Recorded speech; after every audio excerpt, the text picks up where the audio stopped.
That's my chair, Diana. The words fell from my mouth like stones into still water, rippling through the dinner conversation until every face at my mother's birthday table turned toward me. My name is Sarah Chen, 36, estate planning attorney, and apparently tonight's uninvited guest at my own mother's celebration. Diana Morrison smiled that practiced smile she'd perfected over 15 years of friendship with my mother, her manicured fingers already claiming the burgundy velvet chair to Mom's right. The chair I'd sat in for 36 birthdays. The chair that held my childhood memories of whispered secrets and stolen tastes of frosting before the cake was cut. The chair where I'd announced my college acceptance, my law school graduation, my engagement, my divorce. Oh, sweetie, Diana's voice dripped with false concern, each syllable carefully modulated like she was addressing a particularly slow child. Your mother asked me to sit here tonight. Didn't you, Margaret? The dining room suddenly felt smaller, the air thick with the scent of Mom's signature pot roast and the tension crackling between crystal glasses and bone china. I could hear the grandfather clock in the hallway marking time with its relentless tick, each second stretching like taffy as every guest waited for my response. Mom's eyes flickered between us, caught like a deer in headlights. At 72, she still commanded every room she entered, still wore her silver hair in that perfect chignon, still insisted on setting the table with Grandmother Chen's wedding china, still made every holiday feel like a magazine spread. But tonight something was different. Tonight she looked small, uncertain, like she was drowning in her own dining room. I thought. I mean, Diana's been such a help lately with the arrangements. Mom's voice trailed off, her usual confidence nowhere to be found.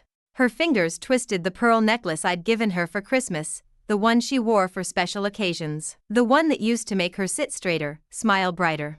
Diana's husband Richard nodded approvingly from across the table, cutting his lamb with surgical precision. He'd always been a man of few words and calculated gestures, an insurance executive who treated every conversation like a risk assessment.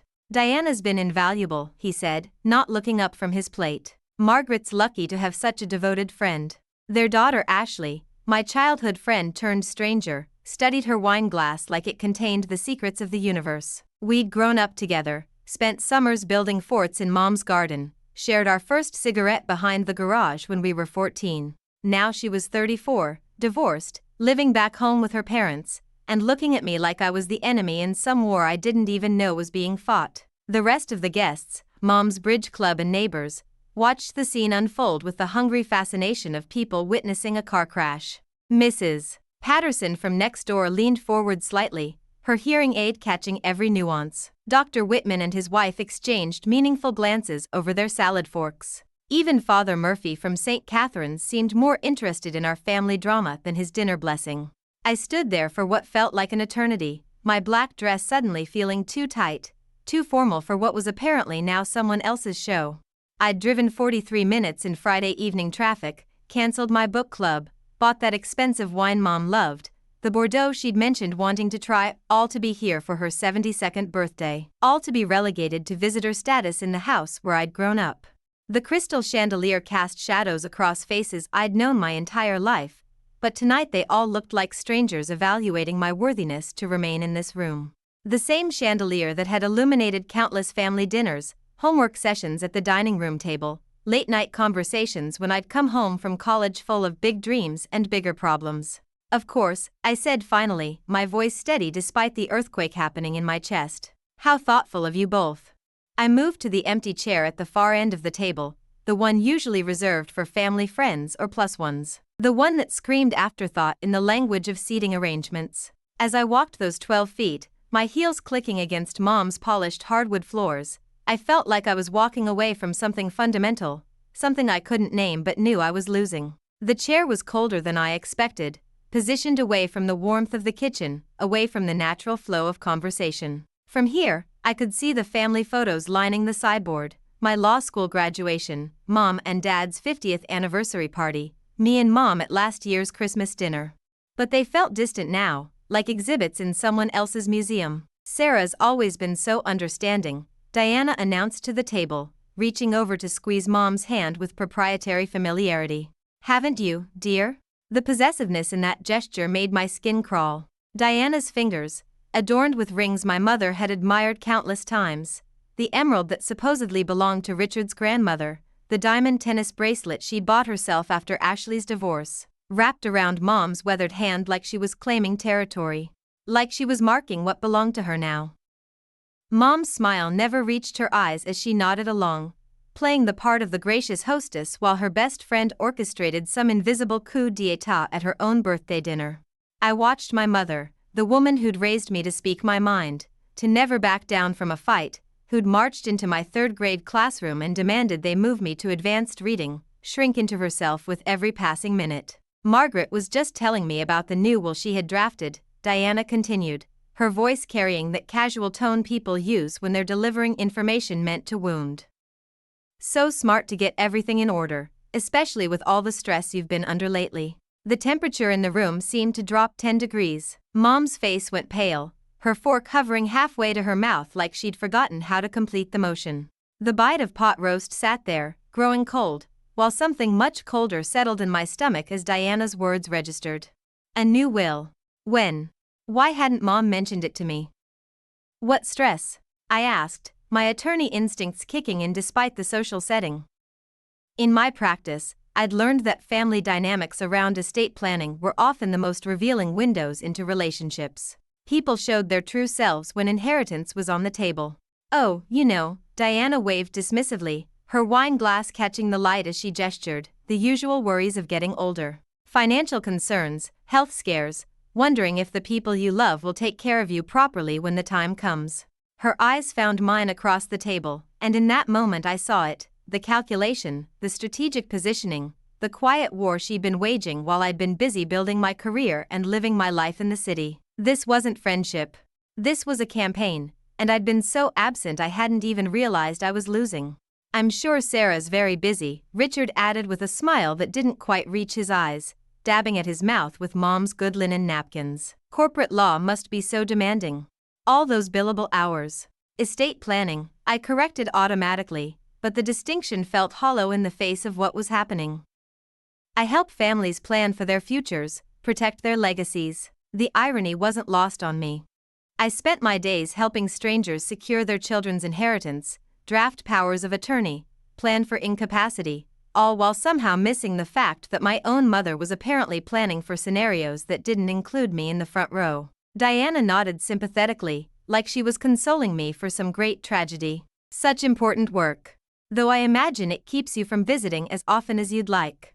Margaret mentioned you haven't been by in what, 3 weeks? The guilt hit me like a physical blow. She was right. I had been busy. I had been absent. The Jameson estate had been consuming my time, a complicated probate case that required evening and weekend work.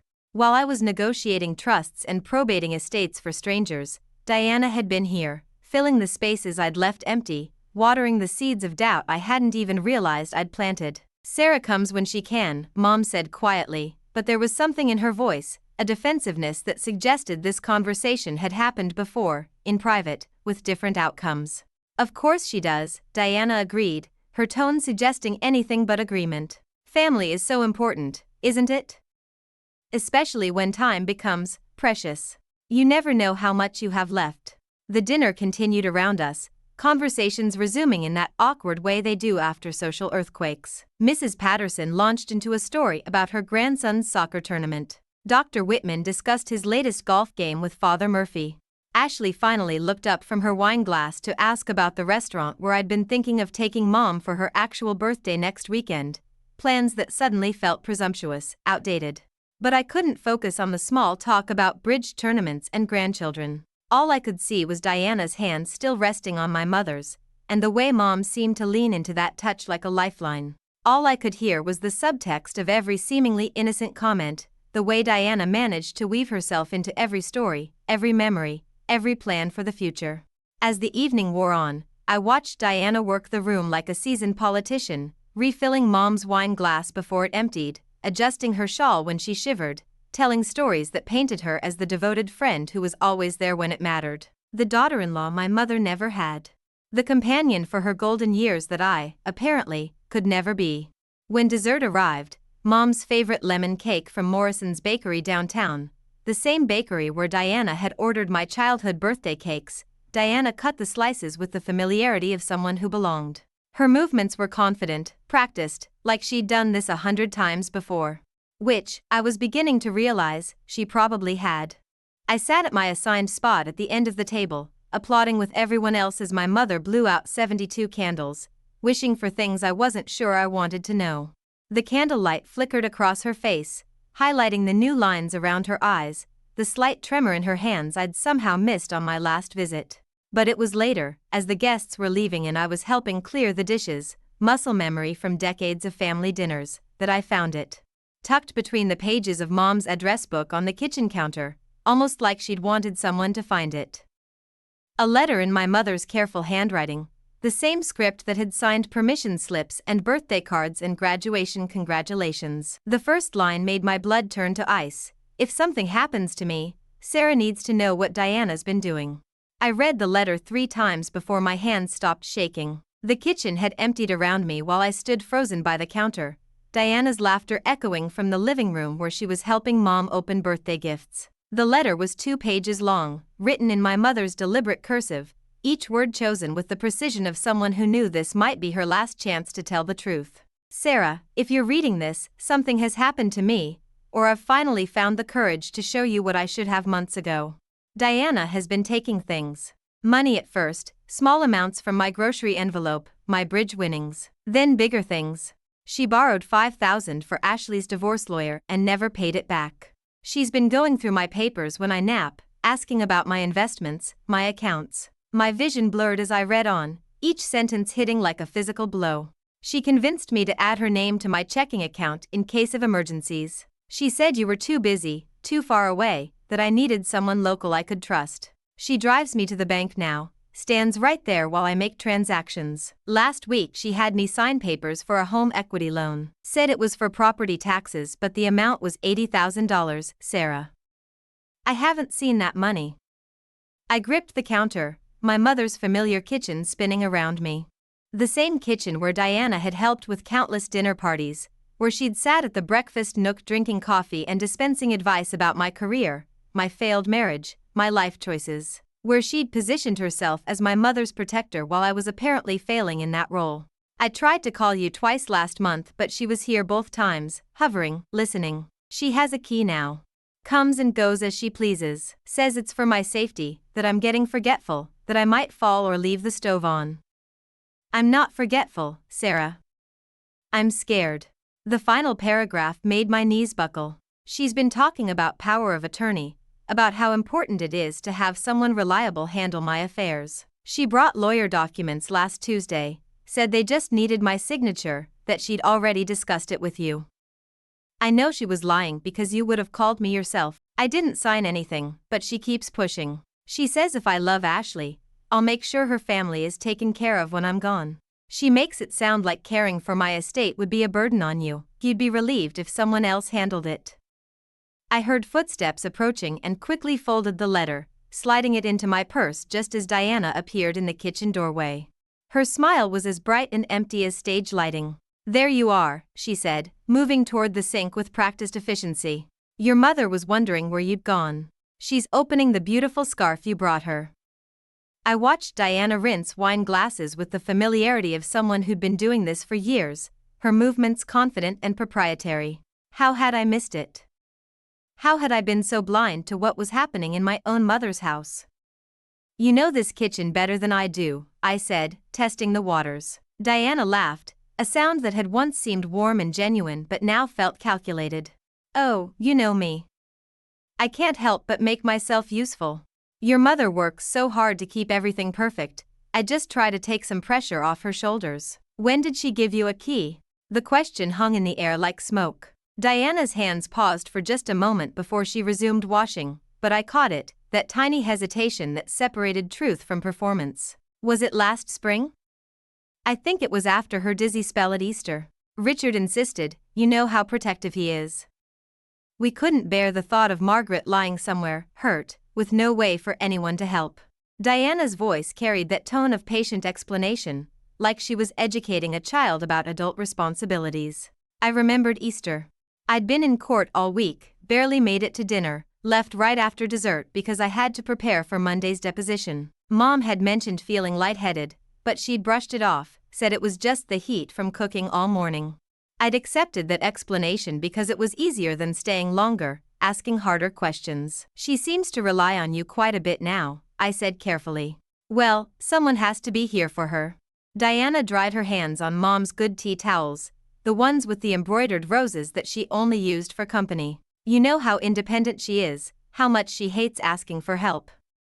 But at her age, living alone in this big house, accidents happen so quickly. The implications were clear. I wasn't here. I wasn't reliable. I wasn't the daughter who showed up when it mattered. Have you been helping her with financial things too? Diana's expression shifted almost imperceptibly, like a mask adjusting itself. Oh, you know how confusing all those bank statements can be. I just help her organize her papers, make sure her bills are paid on time. The important decisions are still all hers. Of course.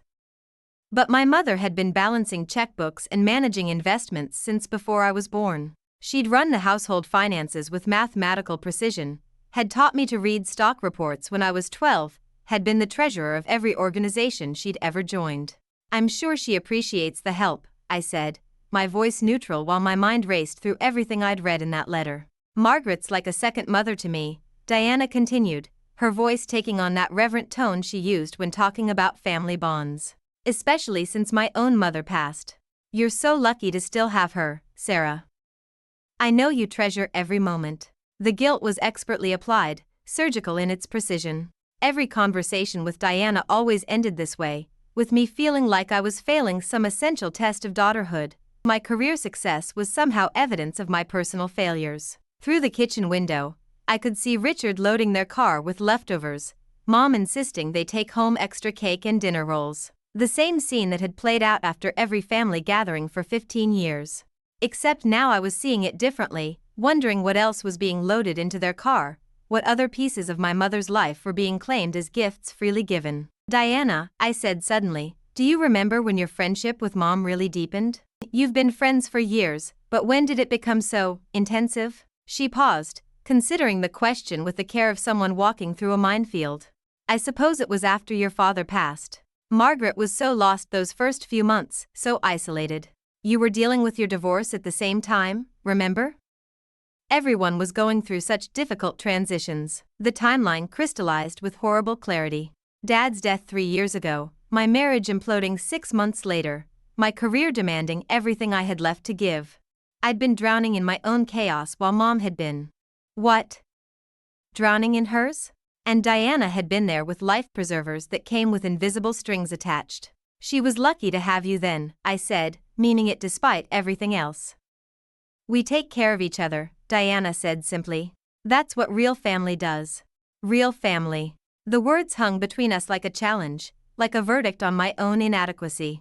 I'd spent 3 years rebuilding my career, my confidence, my life, while Diana had spent 3 years rebuilding my mother's dependence on her.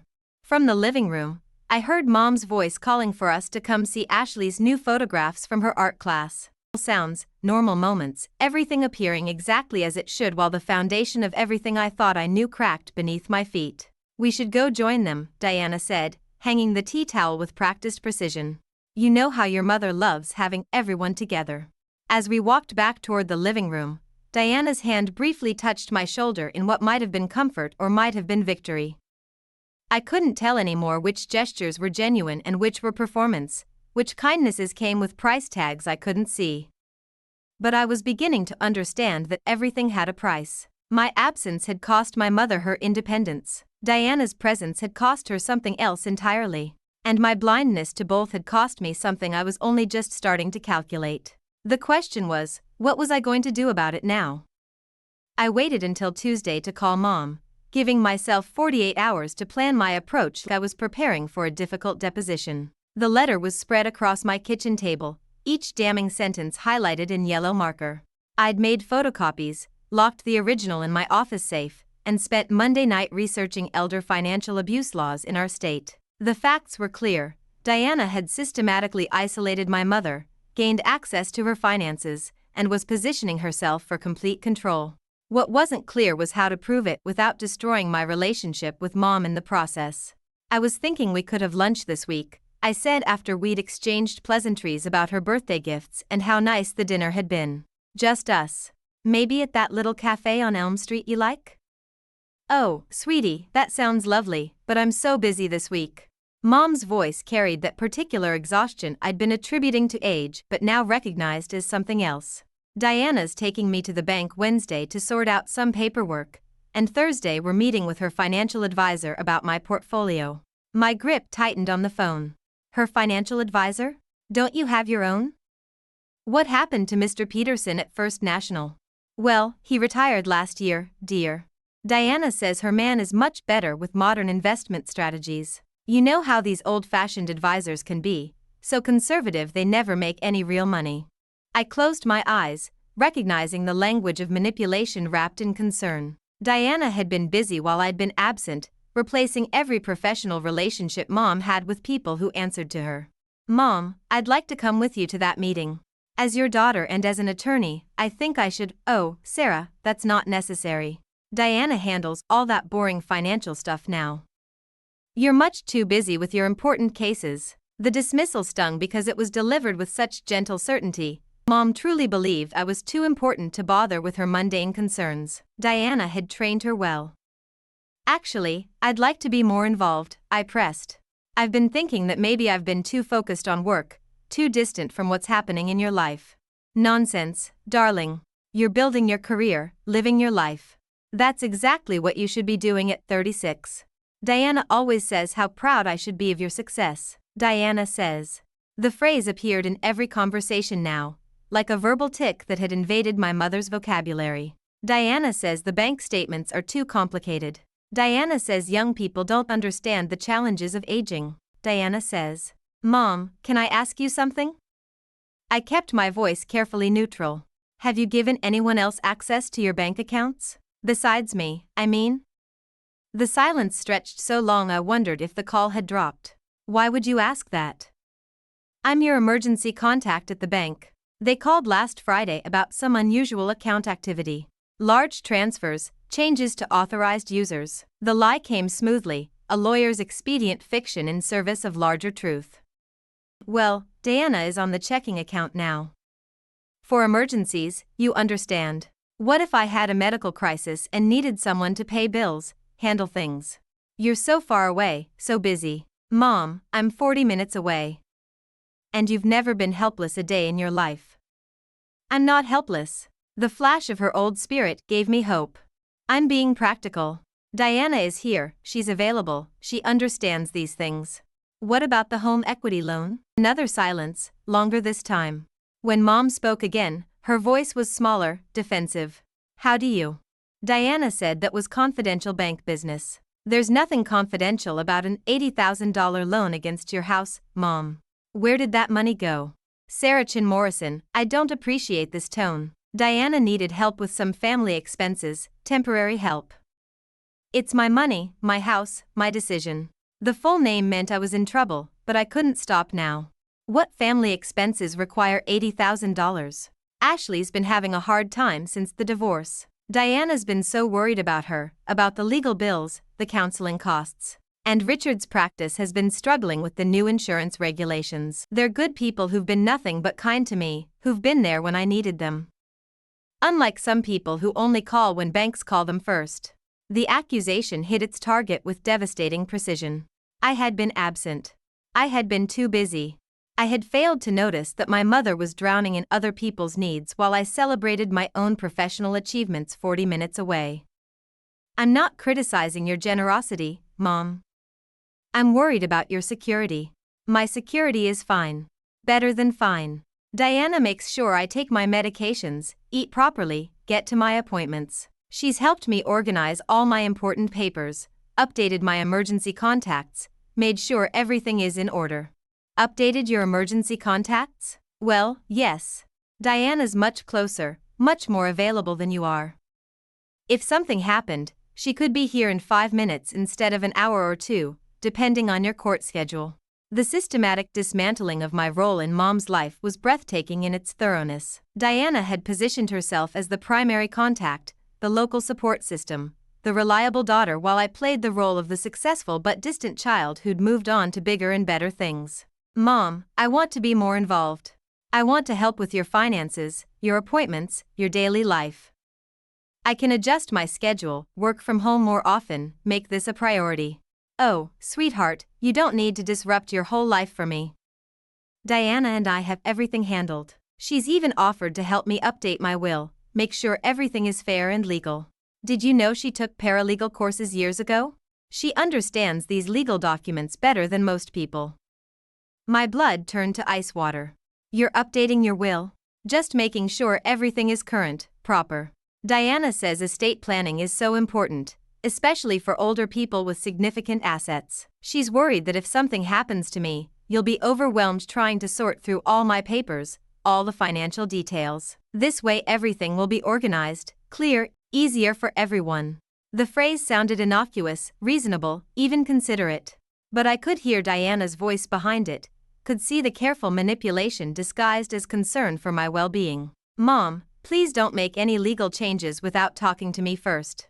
As an attorney and as your daughter, I need to review anything before you sign it. Sarah, I'm perfectly capable of making my own decisions. I've been managing legal and financial matters since before you were born.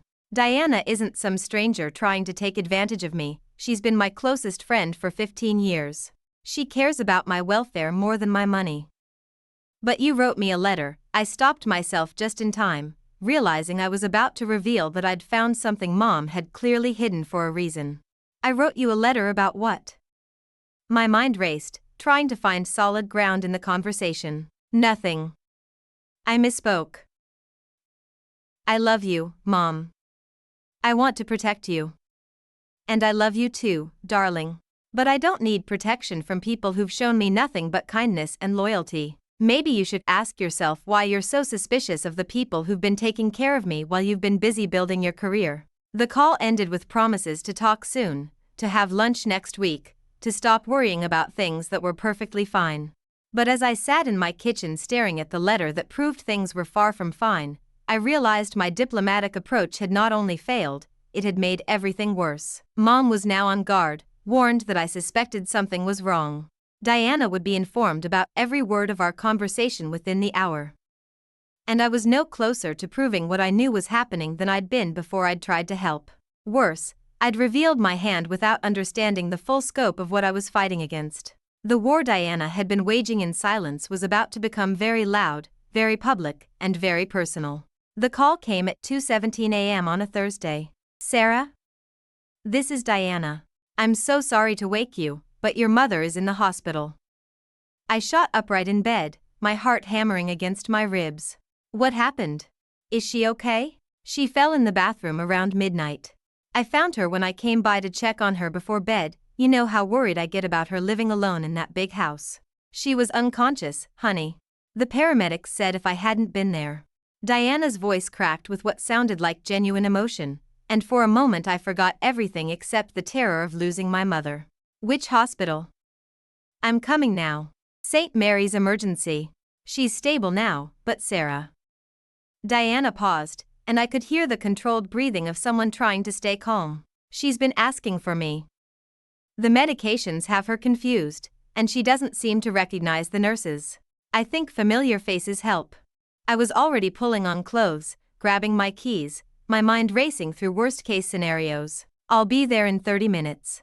Actually, visiting hours don't start until 8 a.m. I'm only here because they let me stay as her emergency contact. Maybe you should wait until emergency contact? I stopped moving, my shirt half on. I'm her emergency contact. Well, yes, you're listed too, of course.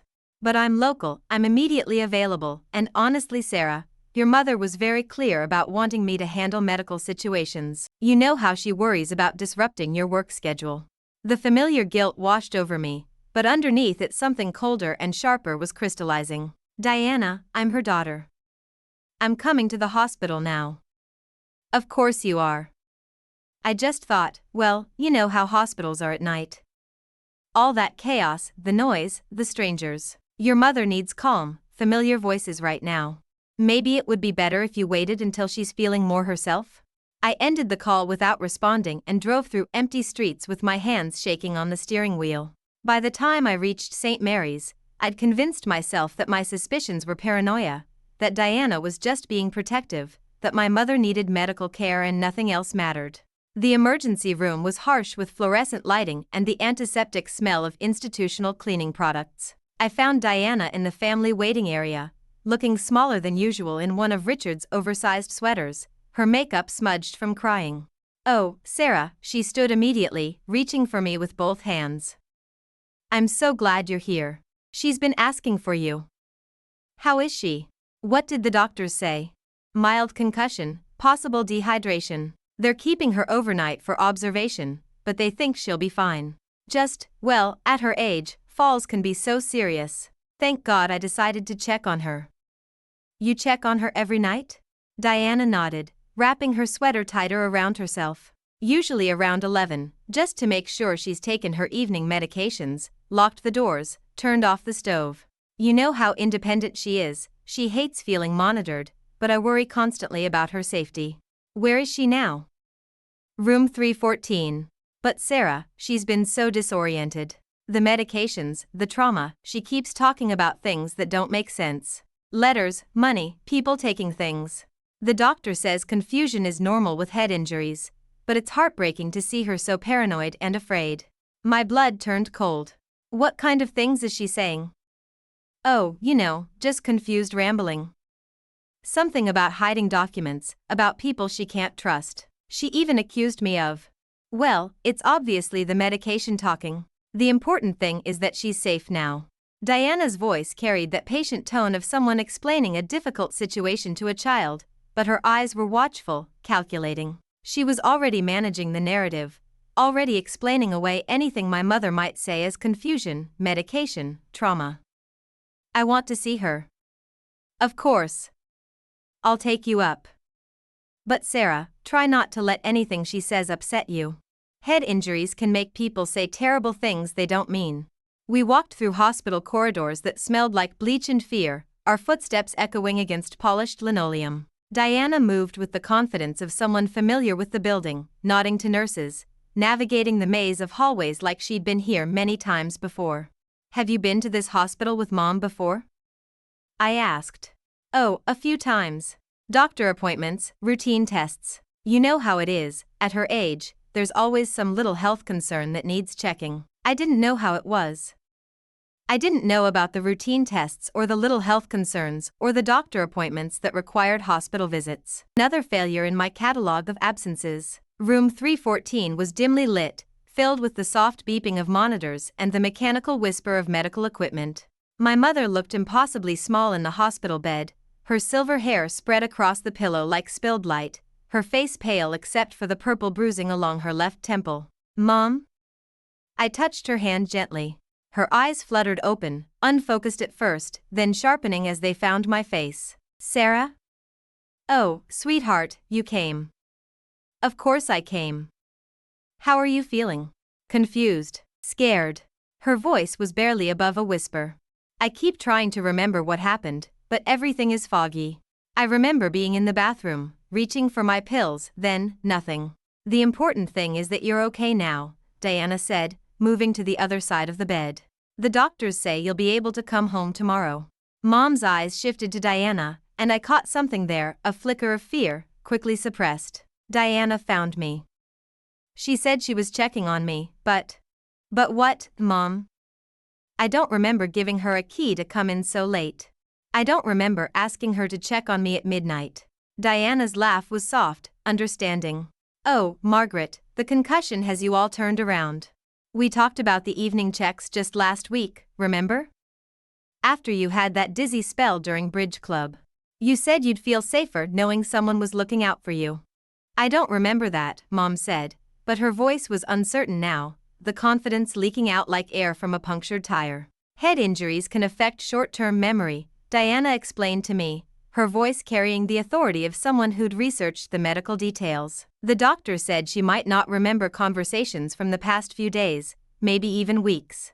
I watched my mother's face crumple with frustration and fear. She was trapped between her own uncertain memory and Diana's confident assertions, unable to trust even her own recollections of recent events. "Mom, do you remember writing me a letter recently?" Her eyes sharpened, finding mine with sudden intensity. Yes, I remember. It's important, Sarah. You need to. She's been talking about letters all night, Diana interrupted smoothly. The nurses said patients often fixate on imaginary tasks when they're disoriented. Something about documents she needed to hide, people she needed to warn you about. The medications can cause very vivid hallucinations. They're not hallucinations, Mom said, her voice stronger now, more like herself. Sarah, you need to know. Margaret, you need to rest. Diana moved closer, adjusting Mom's blanket with practiced care. The important thing is that you're safe now. Everything else can wait until you're feeling better. But Mom's hand gripped mine with surprising strength. The papers. In my address book. You have to. Her eyes suddenly rolled back, and the heart monitor began beeping more rapidly. Diana immediately pressed the call button, and within seconds nurses were streaming into the room, gently but firmly moving us aside. What happened? I demanded as they checked Mom's vital signs, adjusted her for. Sometimes patients get agitated when they try to process traumatic memories, one of the nurses explained. The stress can cause these little episodes. She just needs rest. As they settled Mom back into unconsciousness, Diana's hand found my shoulder. This is exactly what I was worried about. She gets so worked up trying to remember things that aren't real. The doctor said we shouldn't encourage these fantasies, it just makes the confusion worse. I stared down at my mother's peaceful face, wondering if she'd been trying to tell me something crucial or if Diana was right about the medications and the confusion. But her words echoed in my mind, the papers. In my address book. The same address book where I'd found the letter 2 days ago. I should probably go home and get some rest, Diana said quietly. Maybe you should too. She'll sleep for hours now, and tomorrow she'll hopefully be more herself. But as Diana gathered her purse and kissed my mother's forehead with gentle familiarity, I realized that the question wasn't whether Mom would be more herself tomorrow. The question was whether there would be anything left of herself to be. I didn't go home. Instead, I sat in the hospital parking lot until dawn, watching the shift change through my rearview mirror while my mother's words echoed in my mind, the papers. In my address book. The same address book where I'd found her letter, where she'd hidden the truth about Diana's systematic theft and manipulation. By 6 a.m., I had a plan. I drove straight to my office and pulled every file I had on financial elder abuse cases. Spread across my conference room table, the pattern was depressingly familiar. Trusted friend gains access, isolates victim from family, controls narrative about victim's mental state, systematically transfers assets while positioning themselves as the selfless caregiver. Diana had been running a textbook operation while I'd been too busy building my career to notice. But she'd made one critical mistake. She'd chosen to target the mother of an estate planning attorney who specialized in exactly these kinds of cases. And unlike the elderly victims in my files, I had resources, knowledge, and a very specific skill set for undoing this kind of damage. At 8:15 a.m., I called my investigator. Marcus, I need you to run a comprehensive background check on Diana Morrison, married to Richard Morrison, address 1247, Oak Lane. I gave him every detail I could remember: Diana's full name, Ashley's divorce timeline, Richard's insurance practice, their financial history with my mother. How deep do you want me to go? Marcus had worked with me on dozens of cases, knew the difference between routine due diligence and warfare preparation. Deep enough to find where the bodies are buried. Focus on recent financial transactions, any liens or judgments against them, Ashley's legal bills, Richard's business troubles. I want to know everything they owe and to whom. Time frame? I need preliminary information by this afternoon. Full report by tomorrow morning. Next, I called my assistant. Cancel everything for the rest of the week. Reschedule the Henderson deposition, move the Thompson closing to next Tuesday. And Linda? I need you to prepare subpoena forms for bank records. I'll send you the account numbers and institutions. Should I ask what kind of case this is? The kind where someone's about to learn that stealing from the wrong person's mother is a career-ending mistake. By 9 a.m., I was at First National Bank, sitting across from the manager who'd handled my family's accounts for 12 years. Mrs. Morrison, Mr. Davidson leaned forward with the practiced concern of someone delivering bad news. I'm going to be completely honest with you. Your mother's account activity over the past 6 months has been concerning. He slid a stack of statements across his desk. The numbers told a devastating story. systematic withdrawals, transfers to accounts I didn't recognize, changes to authorized users. A home equity loan for $80,000 that had disappeared into Richard Morrison's business account within days of being processed. Why wasn't I notified about these changes? I'm listed as the emergency contact. That's been updated. Ms. Morrison requested that Diana Morrison be listed as primary contact for all account activities. She provided documentation showing power of attorney for financial decisions. My blood turned to ice. Show me that documentation. The power of attorney document was dated 3 weeks ago, notarized at a local UPS store, witnessed by 2 people whose signatures I didn't recognize. My mother's signature looked shaky, uncertain, nothing like her usual confident script. Mr. Davidson, I need you to freeze all of these accounts immediately. I can't do that without proper legal documentation or evidence of fraud. Then consider this your evidence. I pulled out my business card, slid it across his desk. I'm filing for emergency guardianship this afternoon. I'm also requesting that you provide me with complete records of every transaction, every change, every conversation involving my mother's accounts for the past year. Mrs. Morrison, I understand your concerns, but Mrs. Chin seemed competent when she came in. She was accompanied by Mrs. Diana Morrison, who, to be helping her understand the documents, appeared to be helping her, or was telling her what to sign. Mr. Davidson's silence was answer enough. At 10:30 a.m., I was at the courthouse filing for emergency guardianship and requesting a restraining order against Diana Morrison. At 11:15 a.m., I was at the district attorney's office filing a complaint for financial elder abuse. By noon, I had 3 lawyers from my firm working on different aspects of the case while I drove back to St. Mary's Hospital. My mother was awake when I arrived, sitting up in bed and looking more like herself. The bruising on her face had darkened overnight, but her eyes were clear, focused. How are you feeling? Better. Clearer. She reached for my hand. Sarah, last night I tried to tell you about the papers in your address book. I found them, Mom. I found your letter. Her eyes filled with relief so profound it was heartbreaking. You believe me? I believe you. And I'm going to fix this. Diana came by this morning. Mom's voice dropped to a whisper. She brought flowers, sat right where you're sitting, and told me how worried she's been about my mental state. She said the doctors are concerned about my confusion, my paranoia, my tendency to imagine threats that don't exist. What did you tell her? Nothing. I pretended to be confused, let her think the medications were still making me disoriented. But Sarah, she had more papers with her. Something about updating my will, making sure everything is properly arranged before I come home. She's not getting near your will. I pulled out the bank statements, the power of attorney documentation, the legal papers I'd filed that morning. Mom, I need you to tell me everything, every conversation, every document she's asked you to sign, every way she's been controlling your life. Don't leave anything out, don't worry about protecting anyone's feelings. I need the truth. For the next hour, my mother told me a story that made my hands shake with fury. The gradual isolation from old friends who Diana claimed were negative influences. The replacement of trusted professionals with people Diana recommended. The constant suggestions that I was too busy, too successful, too removed from her daily concerns to be bothered with mundane details. She made me feel like asking you for help would be selfish, Mom said quietly. Like I'd be holding you back from your important career if I needed you for anything ordinary. She positioned herself as the buffer between your success and my neediness. You're not needy. You're my mother. Taking care of you isn't a burden, it's a privilege. I know that now. But she's very good at making dependency feel like love, at making isolation feel like consideration for others. That ends today. I spent the afternoon at Mom's house with a locksmith, changing every lock while documenting everything Diana had access to. In the kitchen, I found more evidence of systematic control.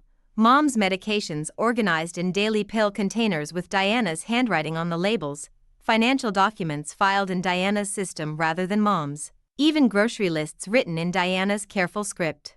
But it was in Mom's bedroom that I found the smoking gun. Hidden in the back of her jewelry box, underneath grandmother's pearl brooch, were copies of bank statements Diana had obviously printed herself. Statements showing transfers to accounts that didn't match the ones Mr. Davidson had shown me. Statements that had been altered, manipulated to show smaller withdrawals than had actually occurred. Diana had been keeping 2 sets of books, showing my mother doctored statements that minimized her theft while the real accounts told the devastating truth. As I photographed every document, every piece of evidence, I felt something shift inside me. The guilt, the self-doubt, the defensive reactions that had defined every interaction with Diana, all of it crystallized into cold, focused anger. Diana Morrison had systematically destroyed my mother's financial security while convincing her that asking for help from her own daughter would be selfish and burdensome. She'd stolen not just money but dignity, independence, the trust between a mother and daughter. Tomorrow, Diana would discover what happened when someone made the mistake of underestimating a daughter's love and an attorney's capacity for strategic revenge. Tonight, I was done being defensive, done being guilty, done being outmaneuvered. Tomorrow, it was my turn to attack. Diana answered her front door at exactly 7:30 a.m., coffee mug in hand, wearing the kind of expensive athleisure that suggested a morning yoga routine and unlimited time for self-care. "Sarah, what a lovely surprise. How is your mother feeling? I was planning to visit her this afternoon with some of her favorite soup from Morrison's Deli." Her smile was perfect, practiced, the same warm expression she'd worn to 15 years of family gatherings. But I could see the calculation behind it now, the quick assessment of why I was standing on her doorstep at dawn with a briefcase and the kind of expression that had made opposing counsel reconsider their strategy in depositions. "We need to talk, Diana. About my mother's finances, about the power of attorney you had her sign, about the $80,000 you've stolen from her accounts." The smile never wavered, but something shifted behind her eyes. "Oh my goodness, Sarah, you sound just like your mother did in the hospital. The doctors warned me this kind of paranoia might be hereditary, especially under stress." She stepped back, gesturing for me to come in with the gracious hospitality of someone completely confident in her position. The Morrison house was magazine perfect, all neutral tones and carefully arranged fresh flowers, the kind of tasteful prosperity that required constant financial feeding. "Let's sit down and talk about this reasonably," Diana continued, leading me to her living room. "I know you're worried about Margaret, but these conspiracy theories aren't helping anyone." I remained standing, opened my briefcase, and pulled out the bank statements, the doctored financial records, the power of attorney documentation, photographs of the evidence I'd found in Mom's house. I spread them across Diana's glass coffee table with the methodical precision of a prosecutor laying out a case. "Conspiracy theories?" I kept my voice level, professional. "Is that what you call systematic financial elder abuse?" Diana glanced at the papers, and for just a moment her composure cracked. I caught the flicker of panic, quickly suppressed, before she resumed her performance. "Sarah, I think you're having some kind of breakdown. The stress of your mother's accident, the guilt about not being more involved in her care." Diana sat down, arranged herself with practiced grace. "I understand why you might look for someone to blame, but, June 15th, I interrupted. $5,000 transfer from my mother's savings to your checking account. Memo line says Ashley legal fees, but Ashley's divorce was finalized in March. Her attorney was paid 4 months ago. Your mother insisted on helping with ongoing costs. Post-divorce counseling, financial planning, July 23rd. Another $8,000. August 3rd, $12,000. August 19th, $15,000. I read from the statements with courtroom precision. By September, you were withdrawing money weekly. Small amounts at first, then larger ones as my mother became more dependent on you for transportation to the bank. Margaret offered to help my family through a difficult time. She's generous to a fault, always has been. If you're suggesting there was anything improper, October 12th. You had my mother sign a power of attorney at a UPS store instead of using her longtime attorney. Why do you think that was, Diana? Her attorney retired. I was helping her find someone new, but she needed immediate documentation for what? For the home equity loan you convinced her to take out 6 days later? $80,000 that went directly into Richard's business account? I pulled out the bank routing information, the business loan documents I'd subpoenaed that morning. Funny thing about Richard's insurance practice. According to state records, it's been losing money for 18 months. 2 malpractice settlements, premium financing issues, investigation by the State Insurance Commission. Diana's coffee mug rattled against the saucer as she set it down. Richard's business difficulties are temporary. The loan from Margaret was a bridge to help us through a rough patch. She understood it was temporary help for family friends who've always been there for her. Family friends who isolated her from her actual family while systematically draining her life savings? I have never isolated Margaret from anyone. If you haven't been involved in her daily life, that's your choice, not mine. I've been the one driving her to doctor appointments, helping with groceries, making sure she takes her medications properly.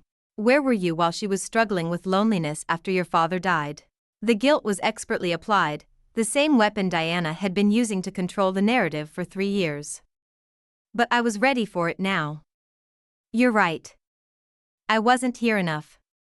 I was building my career, dealing with my divorce, trying to reconstruct my life after losing my father and my marriage in the same year. I wasn't present the way I should have been. I pulled out my phone, scrolled to the recording app. But my absence doesn't give you the right to exploit my mother's grief and loneliness for your own financial gain. Exploit? Sarah, I've been a devoted friend to your mother for 15 years. I've been more daughter to her than her actual daughter? I stood up, moved closer. Is that what you told her? That she was lucky to have you because her real daughter was too selfish, too busy, too successful to care about mundane things like grocery shopping and doctor visits? I never said anything against you. Your mother draws her own conclusions about people's priorities, based on conversations where you subtly suggested that asking me for help would be burdensome. Where you positioned yourself as the solution to problems I didn't even know existed because you made sure she didn't tell me about them. I pulled out the copies of altered bank statements I'd found in Mom's jewelry box. But you made a mistake, Diana. You kept 2 sets of books, the real statements showing what you were actually stealing, and the doctored ones you showed my mother to minimize what she thought was going out. Diana stared at the evidence spread across her coffee table, and I watched the careful construction of her defense begin to crumble. Your mother was confused about her finances. I was helping her organize, by creating fake documents? By showing her statements that understated your theft by 60%? Those aren't fake. Your mother was getting overwhelmed by too much information, so I simplified: you committed fraud, theft, financial elder abuse. And you documented every step of it. I photographed her reaction with my phone, including this conversation, which I'm recording with the full knowledge that Connecticut is a one-party consent state. Diana's mask finally slipped completely. You self-righteous bitch. You think you can waltz back into your mother's life after 3 years of neglect and play the devoted daughter? Where were you when she was crying every night for the first year after your father died? Where were you when she fell in the kitchen last spring and couldn't get up for 20 minutes? Where were you when she was so lonely she was calling suicide hotlines? The words hit like physical blows, each accusation finding its target. You're right, I said quietly. I wasn't there for any of that. But you weren't being a friend during those moments, Diana. You were being a predator who saw opportunity in her pain. I was the only one who cared enough to show up. You showed up because you saw a wealthy widow with no local family, no support system, and assets you could systematically steal while positioning yourself as her savior. I started gathering the documents. But you got greedy. $80,000 was too much, too obvious. It made me look closer at everything else. What do you want? Diana's voice was flat now, all pretense abandoned. Full restitution. Every dollar returned to my mother's accounts within 72 hours. Resignation from any role in her medical care, financial management, or daily life. And a signed confession detailing every fraudulent transaction. And if I refuse? Then Monday morning, I file criminal charges for elder abuse, fraud, theft, and conspiracy. I turn over every piece of evidence to the district attorney, the state banking commission, and the local newspaper. Your husband's insurance practice gets investigated, Ashley's employment at the bank gets scrutinized, and everyone in your social circle learns exactly what kind of family friends you really are. Diana stared at me for a long moment, weighing her options with the same calculation she'd used to plan her systematic theft of my mother's security. You have 48 hours to decide, I said, closing my briefcase. But Diana? The next time you underestimate someone, make sure their mother didn't raise them to fight back twice as hard as they were hurt.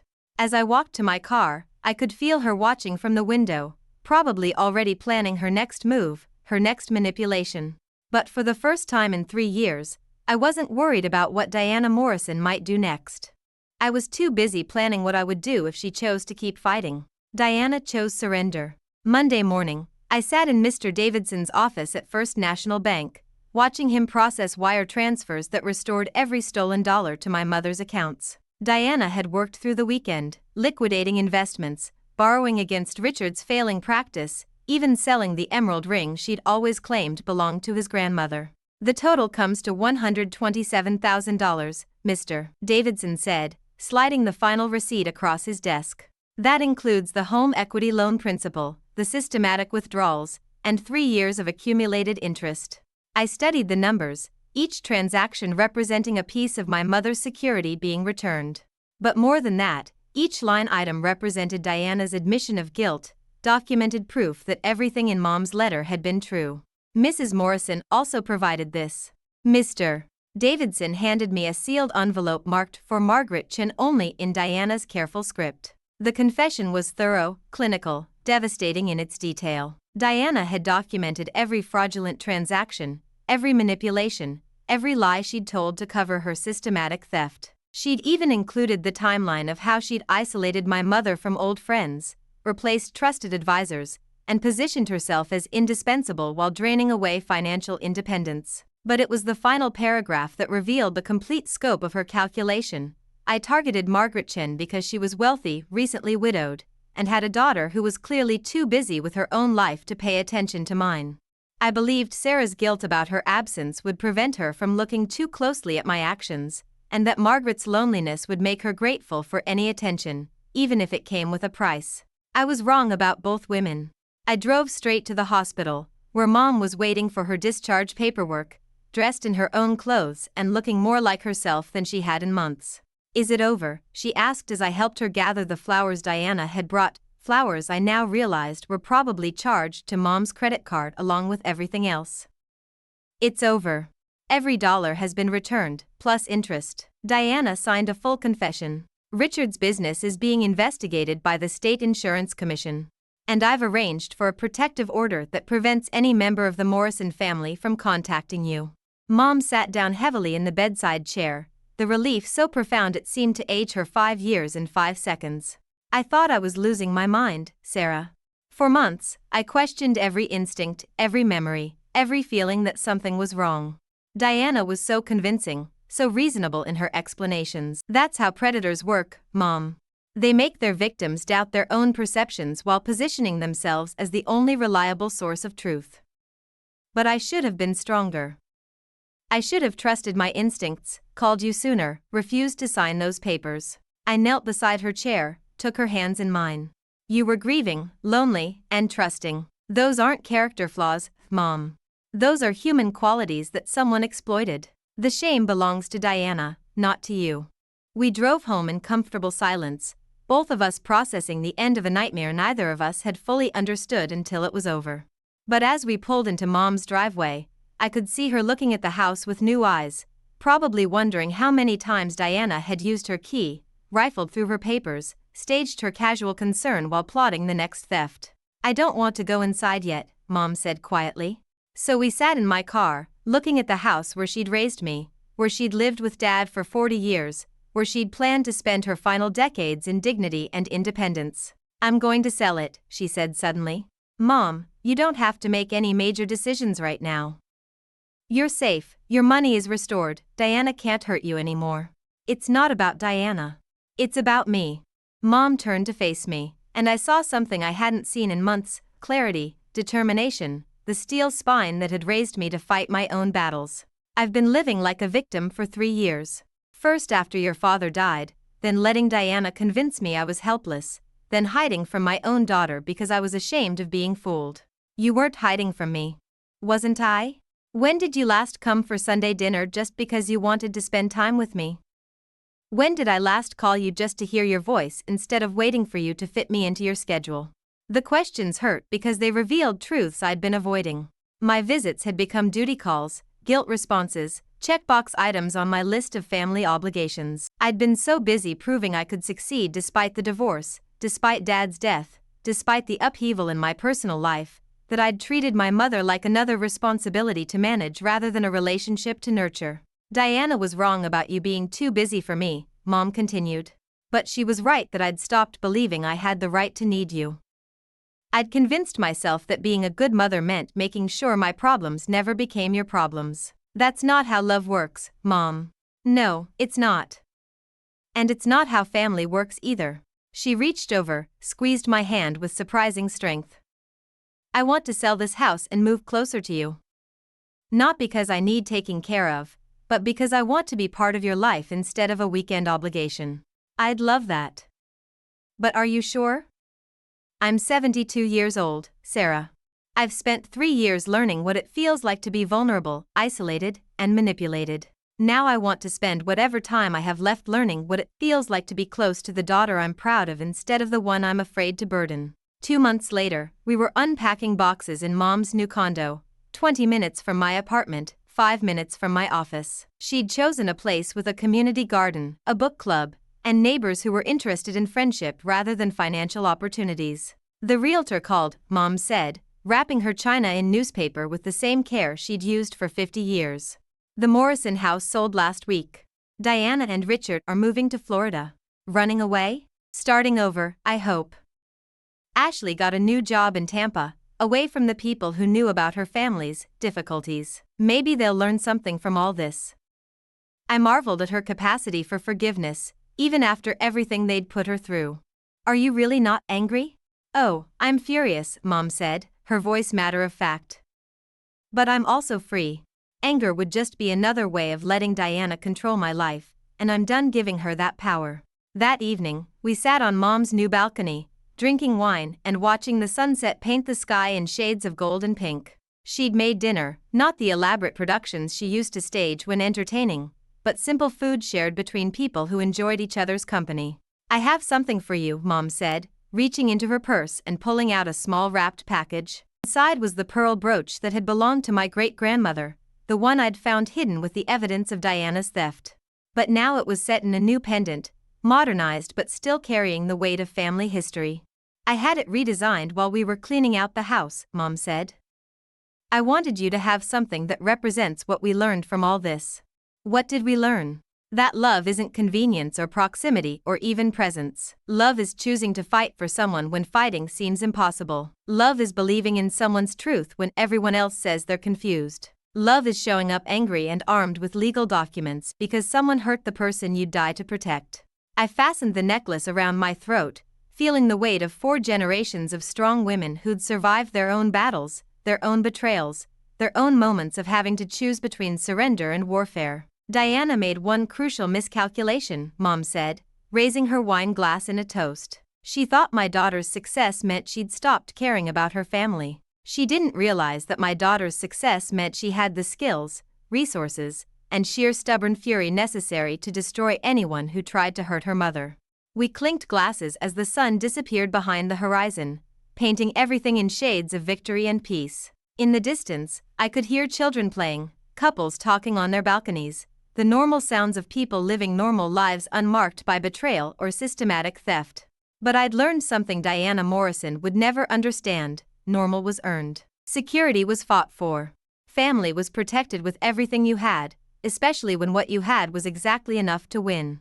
For the first time in 3 years, my mother was sleeping soundly, her doors locked against people she'd invited in, her money safe in accounts only she could access, her daughter 20 minutes away instead of emotionally unreachable. And Diana Morrison was discovering that there are some people you simply shouldn't underestimate, some bonds you can't manipulate, and some fights you never should have started in the first place. Have you ever been underestimated by the people you loved most?